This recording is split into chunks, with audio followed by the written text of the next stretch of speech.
palagi ko sinasabi, sir, gusto kong iangat ang buhay ng bawat Pilipino. How do we do this? Ito experience ko rin kasi noon sa Biliran dati eh. I really wanted to close our island to intra-migration.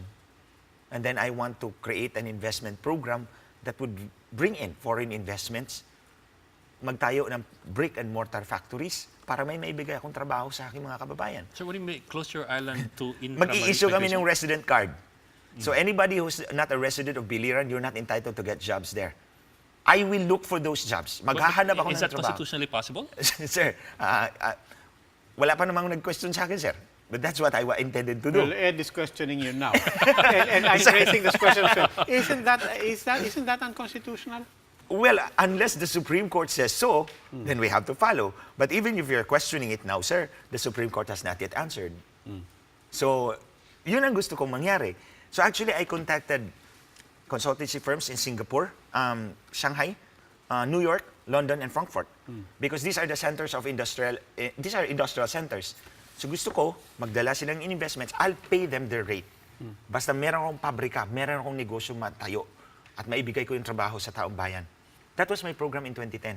Dinaya ako nitong Smartmatic and Comlink. That's why I cannot forgive them. So along that line, ito rin ang gusto kong mangyari. We need to attract investments, we need to attract capital para may maraming negosyo na may tayo sa ating bansa.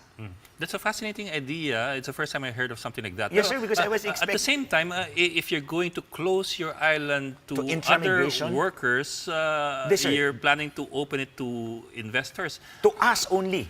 No, sir. I want to conserve the jobs for our people first para maiangat ko yung standard of living namin.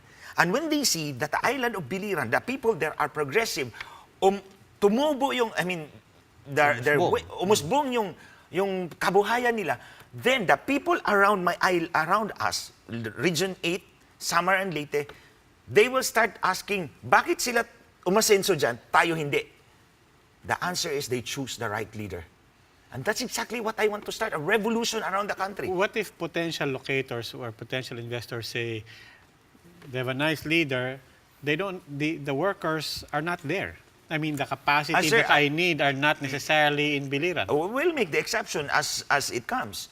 But what I want is, well, we can also develop our people as what they need. Hindi naman natin ini-small yung mga taga-Biliran. But what I'm saying is, what if realistically, you know, they say we need X number of engineers, we need a manager for the entire factory. I'll make the exception. We will make the exception, sir. Otherwise, the factory cannot run.